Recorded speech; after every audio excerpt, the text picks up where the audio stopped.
Hello, it's 8 o'clock. This is the UK Tonight. Coming up, the deep divides in a town that has become a flashpoint in this migration crisis. We have a special report from Nuneaton, where there has been a sharp rise in the number of asylum seekers and an allegation of sexual assault, which has led to simmering tensions within the community. You got used raping our kids. Save our kids! This is our country. How about becoming your country if you like your kids? MPs return to Westminster today with the issue of asylum hotels right at the top of the government's list of problems. Mr. Speaker, I understand and agree with local councils and communities who want the asylum hotels in their communities closed, because we need to close all asylum hotels and we need to do so for good.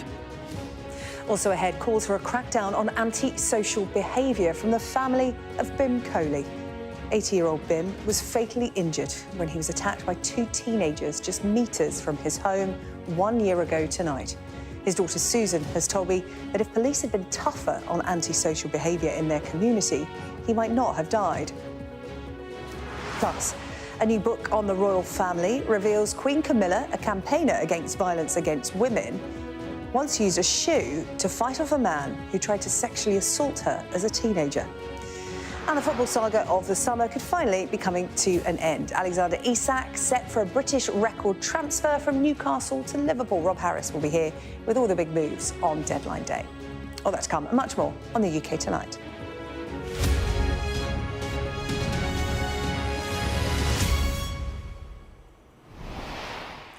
Welcome back to the UK Tonight, on air for the first time since July. In that time, protests at asylum hotels have grown from scattered demonstrations in small pockets of the country into something far more widespread, such as the level of anger and opposition to how illegal immigrants are being homed.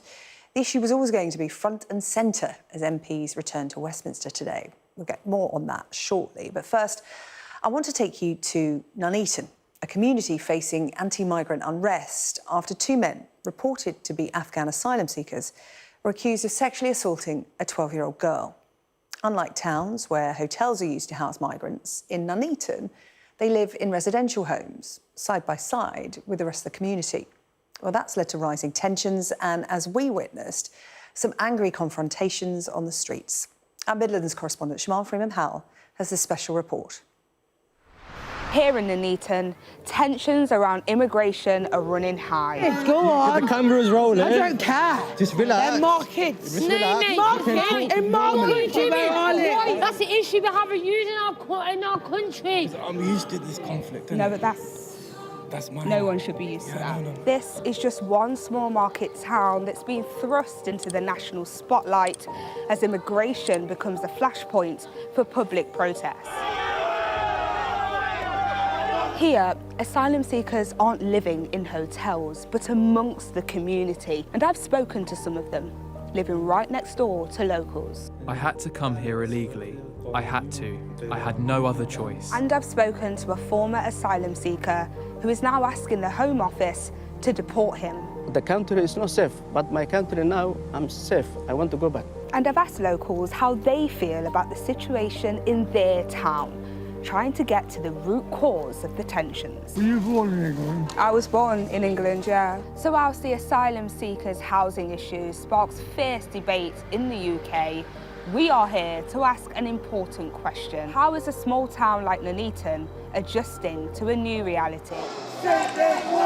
These kinds of protests are popping up all over the UK, including this small town in Warwickshire, where anti-immigration protesters have taken to the streets several times and have even clashed with police. Heather Kincaid, who is a volunteer for Care for Calais, was at one of these counter-protests. A lot of yelling, things being ripped out of people's hands. A couple of people got assaulted. Well, if they did do anything to me, they've sort of lost the argument that they're making, haven't they? Because if it's all about like protecting local women, well, that's me. So. The protest started after 2 men were accused of raping a 12-year-old girl. The men deny the charges and are due to face trial. The leader of the reform-led council, George Finch, claimed that they were asylum seekers, although their immigration status hasn't been confirmed.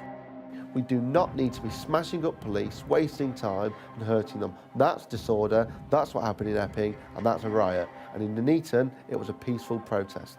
The issue of asylum seekers and immigration runs deeper than an isolated protest. It's a matter of space, resources, and the delicate balance of coexisting with the local community. I don't think I'd want to live next door to, not being funny, not being racist at all, an asylum seeker, knowing what's been going on the news. I'd rather be putting a hotel out the way, do you know what I mean? But yeah, I don't agree with it putting residential areas at all, no. 20-year-olds getting married or partners, they're struggling to get on the property ladder. And these asylum seekers, you know, 5-star hotels, like you said, these HMO places, you know, I think it's unfair. I've seen the amount of immigration into the local area recently. As long as there's no trouble, I don't think that there's an issue, really. Do you mind me asking, do you think race plays a part in any of this at all? I'm not sure. Maybe, because obviously quite a lot of people are racist and can be racist, but obviously I'm not about that. Obviously you do you at the end of the day, you are who you are, obviously. No, I don't think it's got anything to do with race. I mean, we've got Chinese people here, we've got Indians, we've got Africans. Were you born in England? I was born in England, yeah. Yeah, so you're English, and England is for the English. But my grandparents came from Jamaica. Well, I've got nothing against Jamaica. But they were West immigrants. Indies, I've probably got one of the best cricket teams I've ever seen.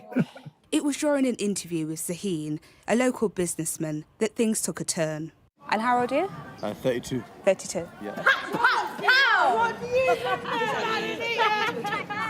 Yeah, no, we should...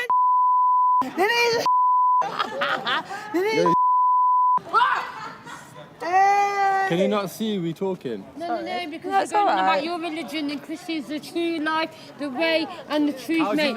Jesus is the way, the truth and the life. Yeah, that's the issue we have with using in our country. You got to use raping our kids. This is our country. How about becoming your country and do that in your kids? Never gonna happen. Never gonna happen, mate. We won't do that. When we become your country, do that to your kids. We'll get beheaded. You know, these are our children, no, mate. What are you teaching them kids? You're mouthing off. All right, no. Go on, say something about more kids. Go on. The camera's rolling. I don't care. Just relax. They're more kids. Just relax. Let's walk. To avoid an escalation of the confrontation, I attempted to move Zaheen away. Are you okay? Yeah. Because I'm used to this conflict. No, but no one should be used to that. No. But moments later, he turned around, concerned for his twin sister, who at this point is surrounded by the group. So why are you making me? Why are you acting like I'm the problem? I attempted to speak to them, giving them an opportunity to air their views, but tensions were high and a calm conversation seemed unlikely. You're just racist. You are racist. You have to face. So we walked away. A woman who worked at the local bookshop had heard the commotion and came to speak to us. Have you ever seen anything like that? No. Well, there have been protests. And of course, Warwickshire County Council's gone to reform. So I think it's given certain people a licence to be aggressive and to be racist. Wow, to hear that actually is saddening, and I think what I've just heard is not the case at all. Reform, actually, and Nigel Farage as the leader, has done the most out of any political party, out of any person, to take down the far right, to protect young girls. They think that you going out protesting, that's racist.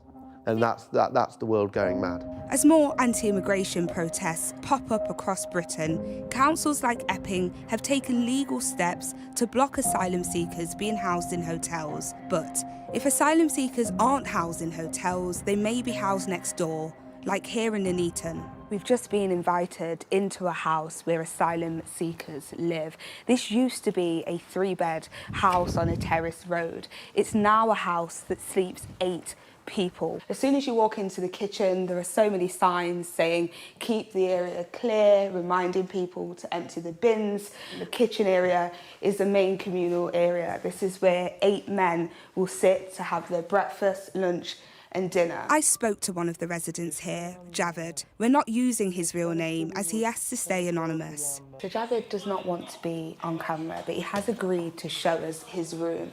Hi Javed, I'm just gonna take a look around your room.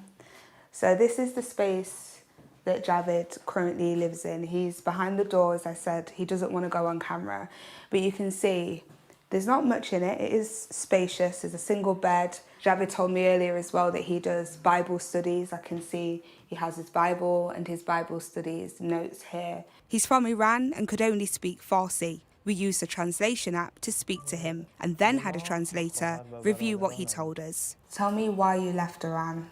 I left Iran because I changed my religion and became a Christian. When I went to the house church, I realised they had arrested the worshippers. I got scared and turned around. The next day, they attacked our house and I wasn't there. I was out of town.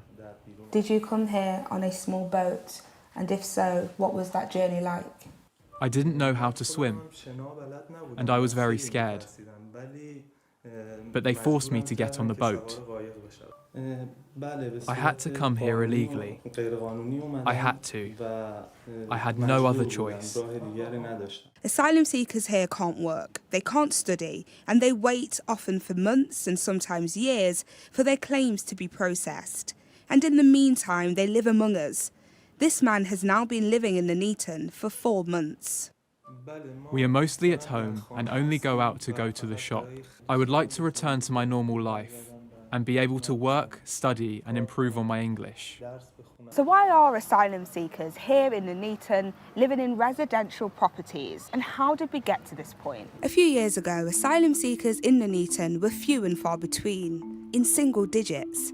But by June of this year, that number had surged to 247, none of them in hotels. Instead, they're living in dispersal accommodation, in the community, side by side with locals. That works out to 19 asylum seekers per 10,000 people, placing Nuneaton 87th in terms of concentration. The growing number of asylum seekers is now at the heart of political debate, and the conversation has largely been steered by the Reform Party, but even they haven't decided on a solution. Women and children, everybody on arrival will be detained. Deportation of illegal immigrants. We were not even discussing women and children at this stage. If a single woman, etc., comes to Britain, they will be detained and deported. The current government has also introduced fresh policies. Amongst them, plans to make it easier to remove foreign-born criminals who commit crimes in this country. If I don't have paper here to work or my refugee status, I'm aged 50. Why I'm here? As we were talking to people in the city centre, we met Yusuf. He told us he came to the UK 2 decades ago to seek asylum. But after a criminal conviction for a serious assault, he was stripped of his right to work. He claimed for the past 5 months, he's been asking to be deported to his home country, Somalia, but is still waiting for a Home Office response. I don't want to come here to eat and sleep like baby. You understand? Just I have life, go back and in Somalia. The country is not safe, but my country now, I'm safe. I want to go back. You do feel like you would be safer in Somalia than you would be in Nuneaton? In Nuneaton, yes, yeah. Yes. I think people might be surprised to hear that, Yusuf. Not surprised. I live here because when I saw the face, they change.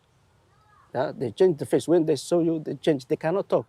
Whether they are waiting for their asylum status to be confirmed or they are waiting to be repatriated, one pressing question remains. Who should be responsible for housing asylum seekers? Under international law, the government must provide shelter to those seeking asylum and appear to be destitute or likely to become destitute. But the cost of that shelter is staggering. Between 2023 and 24, the Home Office spent £4.7 billion on asylum support. nearly 4 times the amount spent in 2020 to 21. And 76 pence of every pound went straight to pay for hotel bills. It's a financial strain that's prompted a shift away from hotels and towards residential housing. But local authorities are already facing pressures, and extra demand for asylum seekers affects councils' capacity to source temporary accommodation. In Nuneaton and Bedworth, social housing waiting lists have nearly doubled since 2021, climbing from 1,900 to 3,900 applicants. That's a 97% surge compared to just 12% nationally. The number of houses in multiple occupation, or HMOs, has soared too.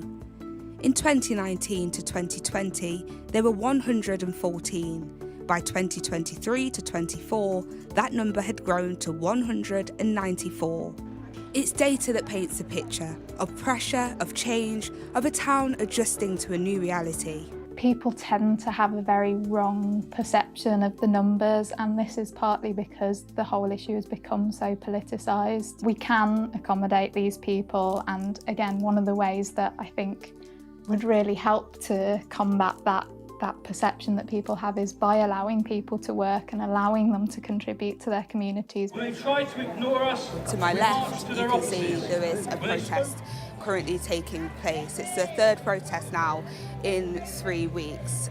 This protest seems to be organised by a group called Homeland. They describe themselves as being a nationalist party which supports remigration of illegal, unintegrated and unwelcome migrants. Remigration is inevitable. That's your statement? Okay. Do you have a comment on the fact that some people have called your party a far-right party? I could hear conversations say that you weren't.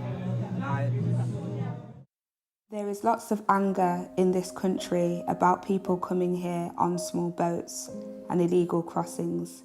Do you know about this, and how does it make you feel? I understand them. They have the right to behave this way as it's their country.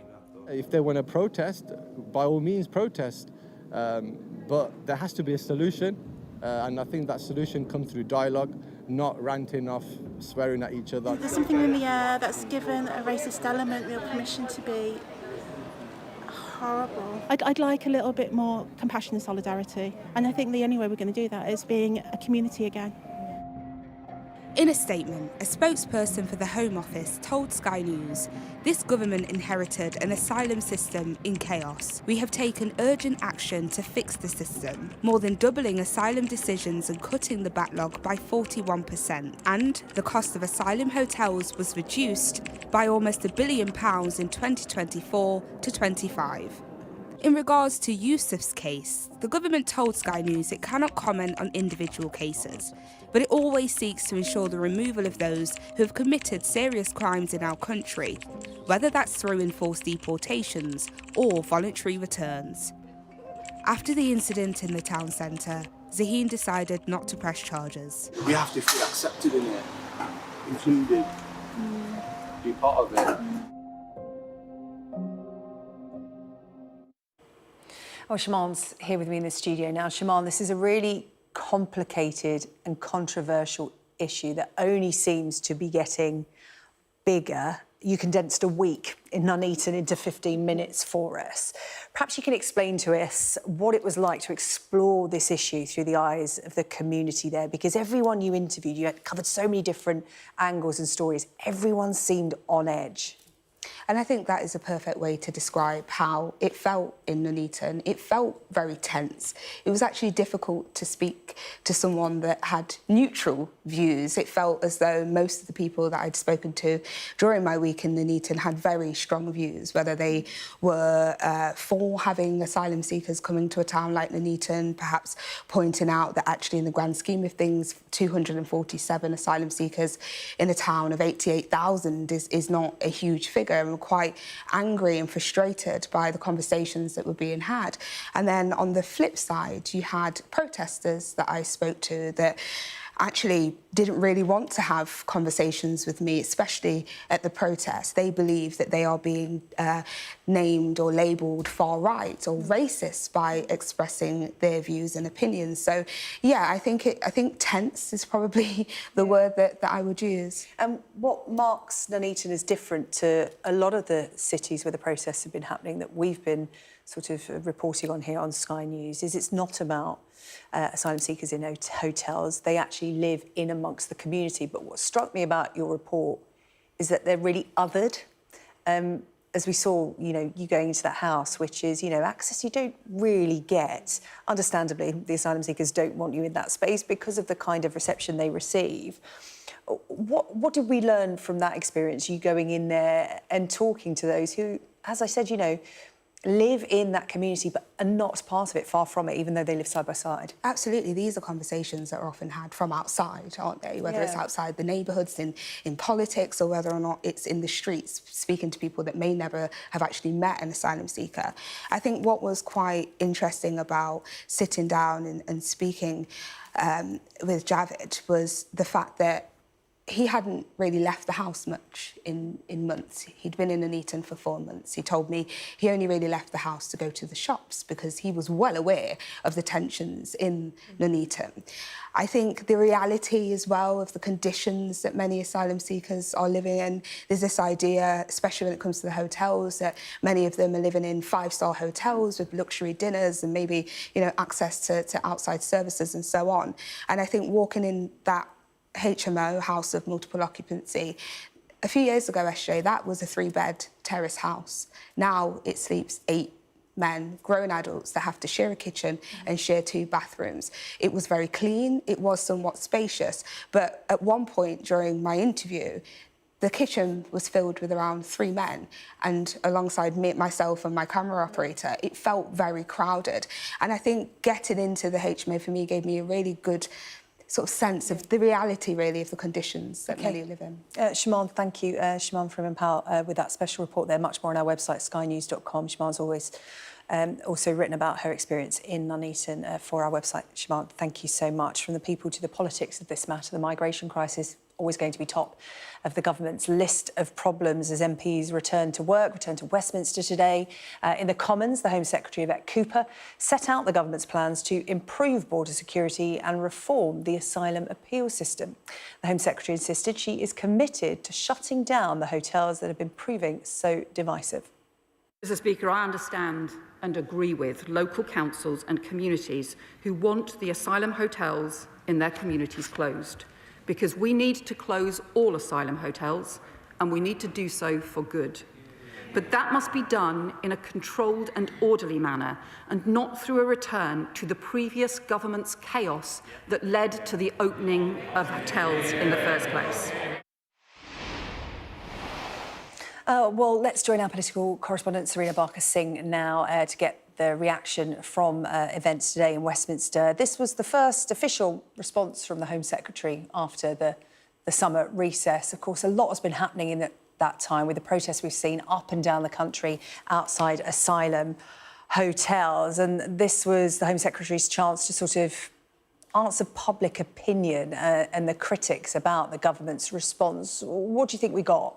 Well, it was a clear nod to the summer that we've had. The criticism from the government has been that they've been on the back foot with this. So, first day of Parliament, back from recess, this is clearly what the government want people to understand is their priority now. You've got the Home Secretary making that statement in the House of Commons. And today, they moved away from their slogans of smash the gangs. You didn't hear that quite a lot. Instead, you got more detailed, granular ideas of what they've been doing, defending their record, their year in government quite heavily, but also where they wanted to work towards. So not essentially anything brand new, but what you did get was a focus on asylum seekers. Usually we talk in the government about migration as a whole. They specifically wanted to focus on asylum seekers and the changes that they would potentially make in the spring. They said that was changes to eligibility over whether asylum seekers can bring their family once they've granted asylum. They said they're going to pause that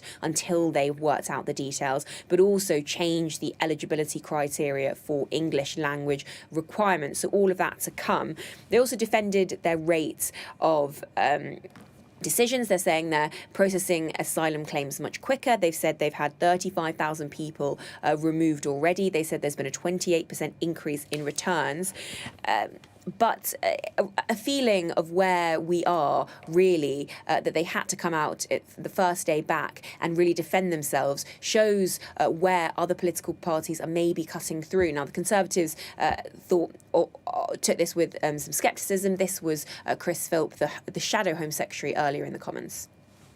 Last week, the Home Secretary's lawyers said that the rights of illegal immigrants are more important than the rights of local people in places like Epping. And when this was expressly put in those terms to the Education Secretary yesterday on the Trevor Phillips programme, in those words, she shamefully agreed. Those statements are a disgrace. I think the most surprising thing in the statement, though, was the biggest shift that the government has had so far, and that's to potentially leave the ECHR. Now, they said they wouldn't do that earlier, but today they said that they may have to look about how that's applied. Now, this is something that the Tories have been talking about for a long time. Reform recently, in their last big conference, said they were willing to leave international treaties. I think the fact that the government are moving so far from where they started out on this position of the ECHR just shows how much these other political parties, specifically Reform, are shifting the government and pushing them into more uncomfortable policy areas. Serena, thank you. Serena Barker-Singh with the latest there from Westminster. Still to come here on the UK Tonight. A new book claims Queen Camilla was the victim of an attempted indecent assault as a teenager and used her shoe to fight off her attacker.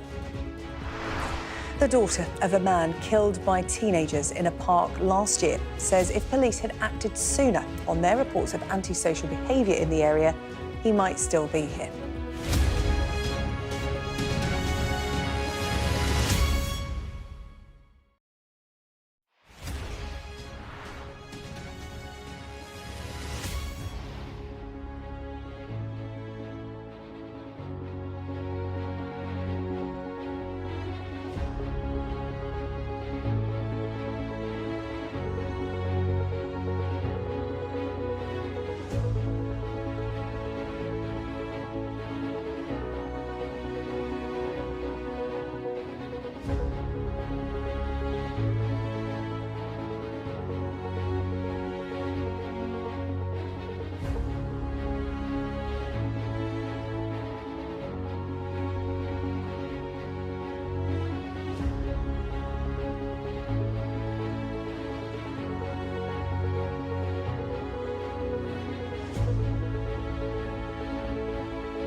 Hear that whistle and that crunch? We know that they're coming from the south of the city where there's a column of Russian armoury.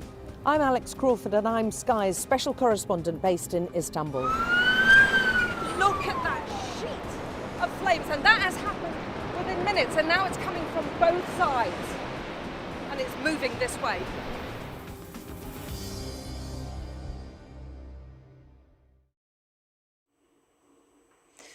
One year ago this evening, 80-year-old Bim Coley was fatally attacked in a park just metres from his home in Leicestershire. Bim was racially abused and attacked by a 14-year-old boy while a 12-year-old girl filmed the assault. Both were convicted of manslaughter. Bim was attacked 2 weeks after he intervened in an attack on another man by 2 teenage boys. Now, they weren't involved in Bim's death, but his family strongly believes that if police had taken action against them immediately to clamp down on antisocial behaviour, Bim may not have been killed. I've been speaking to Bim's daughter, Susan, in the park where he was attacked while walking his dog. On that day, they just got through this tree section out the other end, just to where that bench is in the far right there. That's where the boy had struck Dad the first time. Dad then got to his feet, coming home because he'd just been assaulted. And he didn't even reach the gate to come home. The boy then attacked my dad again here, and this is where some of the neighbours and the community had found my dad. And then my nephew came out. Just here, again? Just literally here. Just feet from your front door? Yeah. Your father had been targeted before Yes. the attack that killed him, and that had been reported. So the first incident was in July, when it was my dad. They were abusive and racial comments, as well as spitting at my dad. I had reported that. The police had came and done some door-to-door, and it was identified that there was various occasions that there was antisocial behaviour on our area. After that, there was one in August, which... This is where you and your dad intervened on behalf of somebody else? That is correct, yeah. Myself and my dad intervened because I didn't like the way it was going. I actually started recording it from my room. Let's have a sit down, because I want to talk to you about what you feel has been the police response, in particular Leicestershire Police's response to antisocial behaviour in this area. Because, as you said, after your dad's death, you went to them and asked for information about what they had been doing to address neighbourhood concerns about antisocial behaviour. So these two individuals in the August event were not connected to my dad's death. But if you look at the fact that they didn't do anything prior to my dad's death, then why is it that they're not taking these things seriously? Are they just waiting for something to happen? Because that's literally what it looks and feels like. They waited for someone to lose their life before they took any stance. If they had arrested these two boys prior to that incident on the 1st of September, there is a possibility my dad could still be here. You feel it would have been a deterrent, a message to kids in this community? Yes, so that it to won't be reiterate, tolerated. these two boys that were involved in the incident in August were not related to my father's death. But it was a chance for police to lay down a marker and send a correct. message. Susan, as well as police responsibility in tackling antisocial behaviour and accountability for how they deal with it, something else that you really want to talk about is sentencing guidelines for children, always a controversial topic. The 15-year-old boy, 14 at the time, of attacking your father, he was sentenced to 7 years in custody, and the 13-year-old girl, 12 at the time of the attack, was given a 3-year youth rehabilitation order and a 6-month curfew. There was an appeal process for those sentences being seen by many, including yourself, as unduly lenient. That was not upheld. and you're not calling for whole life orders for children, but you do believe that there should be tougher sentencing for children who take a life. We need the sentencing guidelines to be looked at. Whether it's a child or an adult, they know what they are doing at that age. Why is it because they are a child that they get half the sentence of an adult? It's going to be out in 3.5 years or even less. How is that justice for taking somebody's life? That's not justice at all. They've given us a life sentence and they've got less. Now, if you're going to serve a sentence of 7 years, then that should be a full sentence of 7 years. Can I ask you about parental responsibility? Because, you know, during that 6-week trial, you sat in the same courtroom as the parents of the 2 children who killed your father. And again, this is an issue that comes up when we talk about children committing crimes, antisocial behaviour, the question, where are the parents? What's your view on parental responsibility in these kind of cases? There should be some responsibility and accountability from the parent. We were there daily. Now, the boy's mother was there daily. But once again, no remorse, no consideration that your son has just taken a life of somebody. It's relatively new, but in the United States, the law is increasingly holding parents accountable for their children's criminal actions. Yes. Some of them finding themselves in court. Do you think that's a place we could ever get to here in the UK? And do you think it would be an effective deterrent? As I said, so new in the United States, we don't know whether it will be a deterrent. But I'd just be interested to know your thoughts on that. I really think we need to bring that in, because if we look at that, the parents will then sit up and think, right, you know what? We need to know what our child is doing. We need to know how they are behaving in school. We need to understand if they're being a bully or not. Because until they do that, things are not going to change. Well, Susan, I appreciate you coming back to this park to talk to us about everything that's happened since your father's death. You know, we're 12 months on and you've done so much in terms of, you know, there's been a trial, sentencing, an appeal. But it's important to talk about your dad a year on, about Bim. You know, this park was part of his everyday life, him and his dog Rocky. How are you remembering him a year on? I know you've got a big smile on your face as soon as I mentioned his name. 3 times a day, 4 times a day he would come into this park. And he was well known by the community, even just stopping and talking to him. And the memories that we've got of Dad, there's loads of memories. What do you think he would make of you becoming this voice, this campaigner for change in his name? The day of the Court of Appeal, when we came out after the sentencing,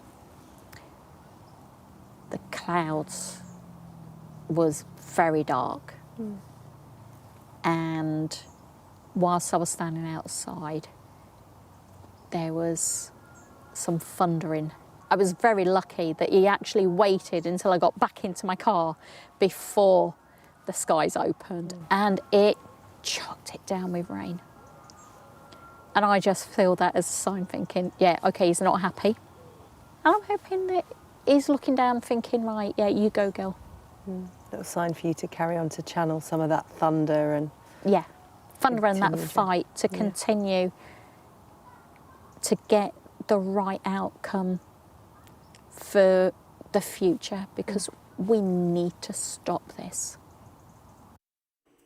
Well, a huge thank you to Susan for speaking to me, and the family holding a candlelit vigil for members of the community to remember Bim tomorrow evening. We wish them well with that. We have got in touch with Leicestershire Police who have told us that due to prior contact with BIM, the force referred itself to the Independent Office for Police Conduct. The resulting investigation finding that proportionate and reasonable lines of inquiry were followed and no misconduct or missed opportunities which could have prevented BIM's death were identified.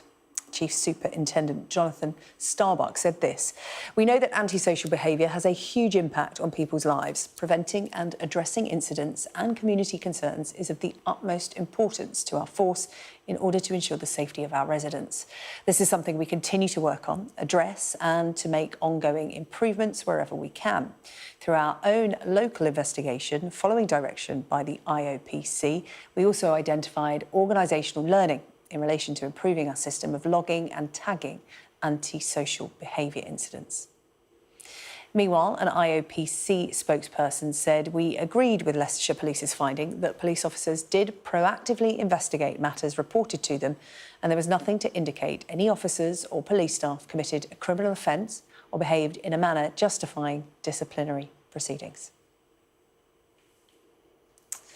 Now, a new book about the royal family claims Queen Camilla was the victim of an attempted indecent assault as a teenager and used her shoe to fight off her attacker. According to Power and the Palace, the Queen told Boris Johnson about this attack, which took place on a train when she was around 16 or 17 years old. Our royal correspondent Laura Bundock has more on this. And we've not heard this story before, Laura, but of course the Queen, a campaigner for violence against women and girls. Yeah, that's right. It's interesting. This teenage story of From a Train reflects quite a lot about her work now as a royal. So it goes back to when she was 16 or 17. She told this story to Boris Johnson while he was then Mayor of London. She says she was 16, 17 on a train to Paddington. A man starts to move his hand further and further. Boris Johnson, the book says, then asks her, "What did you do next?" And she said, "I did what my mother had told me. And I whacked him in," and I'll paraphrase, "the crown jewels with the heel of my shoe." When she gets off the train, she reports the man.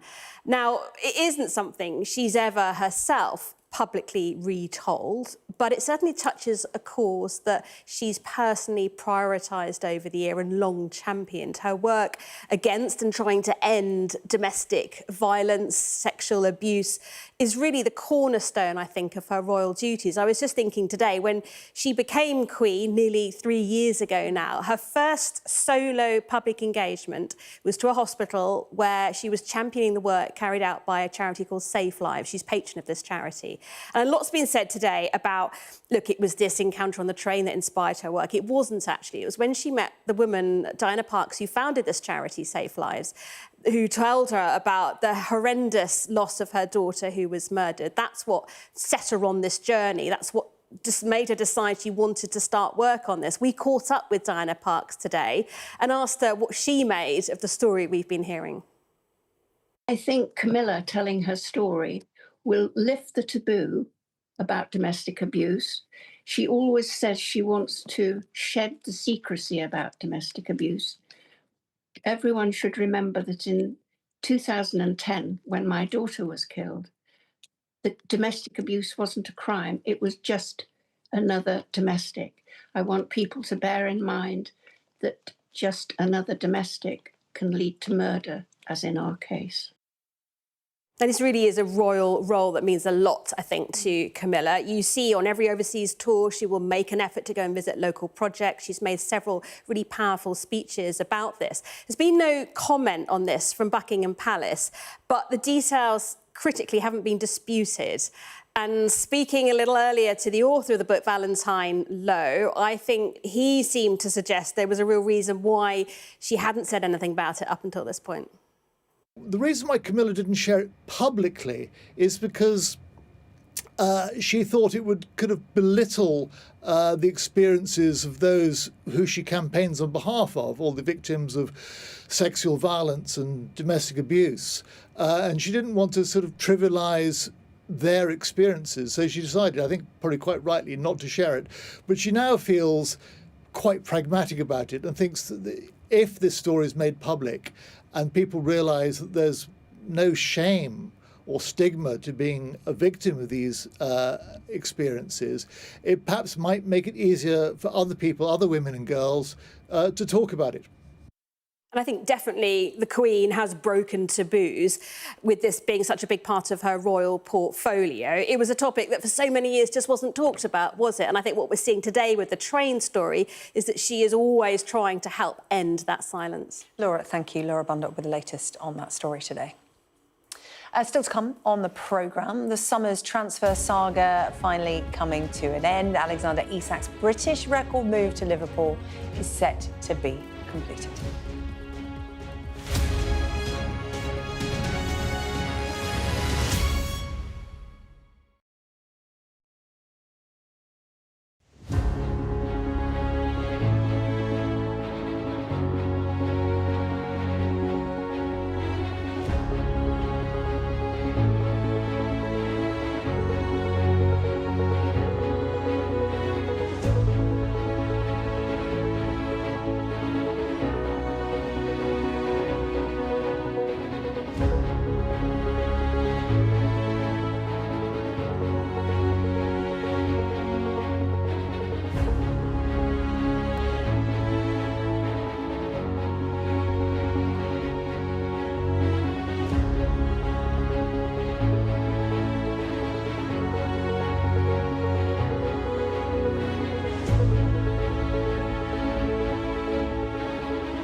Well, we ended our UK Tonight run back in July talking about Alexander Isak. Our first show back in September, we're talking about Alexander Isak. It has been the football transfer saga of the summer, but it looks like it's finally complete. A British transfer record £125 million deal to Liverpool tonight, just as that window slammed shut. Premier League clubs once again shattering spending records. But one player who won't be making a move is the Crystal Palace captain, Mark Gahey. I hope I pronounced that right.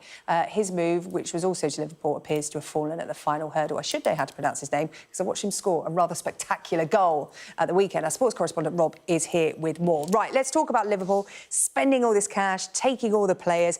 Alexander Isak is done, but we haven't had official confirmation yet. Yeah, he's been going through the medical. He's been seen at Liverpool's training ground today, somewhere where he might not have imagined he'd be just a week or so ago. Newcastle holding firm, but Isak stood his ground. He wasn't going to play. He wasn't even training with his Newcastle teammates, pushing for this deal all summer. Eventually, having to put that statement out bemoaning Newcastle's treatment of him, but they haven't had goals like that as he's missed their opening 3 matches. And finally, a deal that will see Liverpool pay Newcastle £125 million being accepted, revealed in the early hours of this morning, and yet more spending by Liverpool. Yeah, and I bet Newcastle fans are glad to see the end of that saga. Obviously, losing him is not great, but, you know, given their start to the season, it can finally begin now this transfer window is shut. The speculation is done and dusted.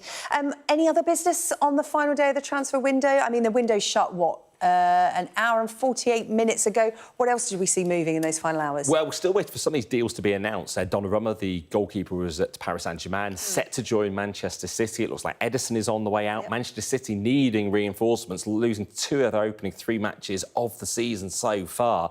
So that's something that City are hoping to get over the line to help Pep Guardiola. As for others, well, they've been, you know, you've got clubs dealing with injuries as well. So suddenly Chelsea having to try to scramble to get a deal through. Also, you know, you've got Tottenham who've been dealing with injuries as well. So now we're just hearing that Randall Colomwani is joined from Paris Saint-Germain on loan to help them as well.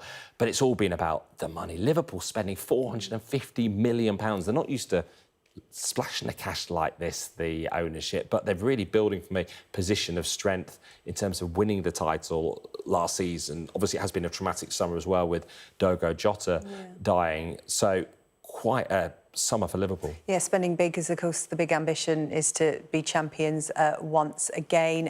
Just a final question for me. Did Raheem Sterling go anywhere in the end? We are still waiting to discover what happened for him. Will he cement his place? Chelsea bidding a lot of business over this window. And, you know, we are waiting to see that clubs after that deadline can still complete the deal if they put a deal sheet in. But that move for Mark Gay collapsing. He thought he'd be leaving Crystal Palace for Liverpool tonight, but couldn't get it done in time in terms of Palace needing a replacement. OK, well, he's definitely staying put. There could be some more moves. As you said, more news will be coming in throughout the night and into the morning. Rob Harris will be keeping across it all. Rob, thank you. Still to come on the UK tonight, a familiar look to Team Europe at the Ryder Cup. Luke Donald revealing his final picks to take to New York later on this month.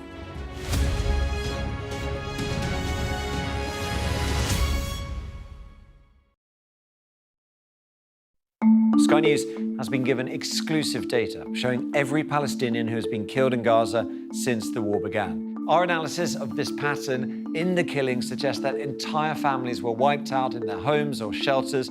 The data and forensics team is a multi-skilled unit dedicated to providing transparent journalism from Sky News. We located footage of the aid drop to a tent camp in central Gaza.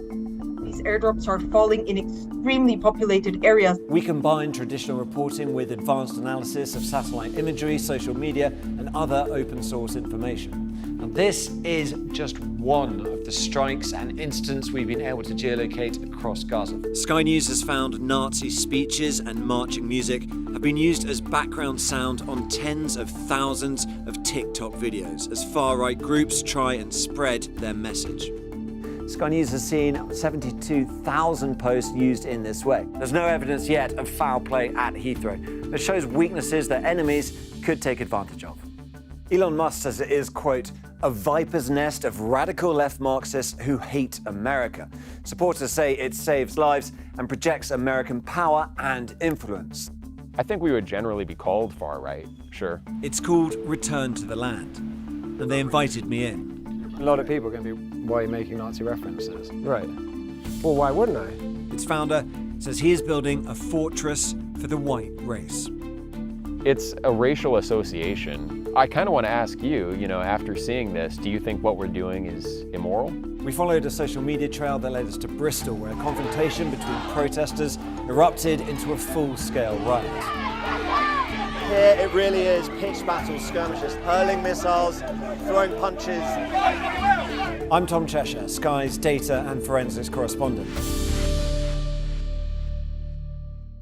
What might happen if Russia attacked the UK? This is clearly an enormous show of force. It is definitely out of the ordinary. We ran a war game with former ministers back in the hot seat. Ben Wallace. Amber Rudd. Jack Straw. It's the kind of war game that's genuinely tested inside government. The Russians are signalling that there may be an attack. Russia knows our weaknesses, but do you? I'm Deborah Haynes.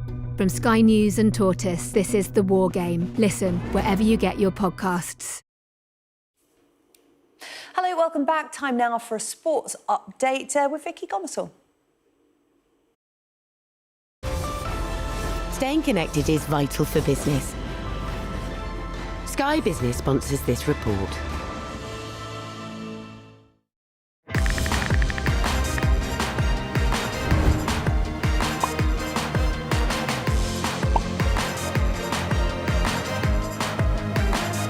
Sky Mobile sponsors the transfer window on Sky Sports News.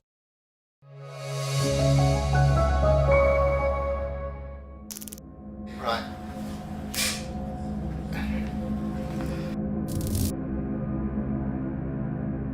Jimmy Floyd Hasselbank was all smiles with his teammates today, but his future still seems somewhat uncertain. Honest, I'm just sick and tired of this. The number that was put before me was 50% more than our highest paid player at the time. Jimmy had the feeling, do they really want me here? My determination was not to sell Jimmy to that particular club. It made me look bad in front of the fans. It was not necessary. The biggest single challenge is how we managed his exit publicly, which probably Jimmy didn't like very much. He's settling into his new surrounds. The player renamed Judas Floyd Money in the Bank when he was drummed out of Ellen Road. Don't believe the figures at all. Don't believe the figures at all. Reading the text last night, that was nothing about money from his agent. Well, Jesus, lads, honestly. I just think he's greedy. The perception that people have of me, the difficult person, blah, blah, blah, never there. Sometimes things happen for a reason.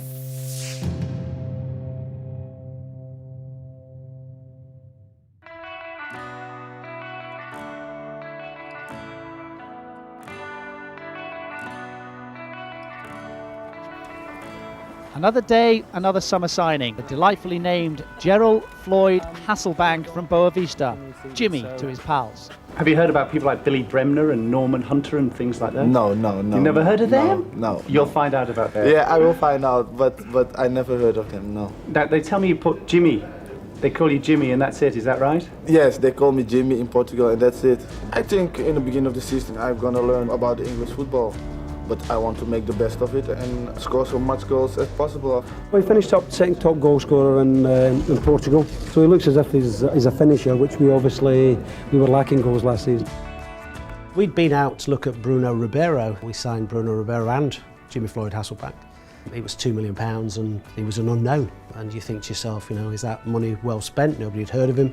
George Graham said to me, we've got to go down to Lisbon on the Sunday because we were going to watch this player. The player was Jimmy Hasselbank. I remember seeing him in a very run-down, low-key stadium. You knew straight away, there's something there.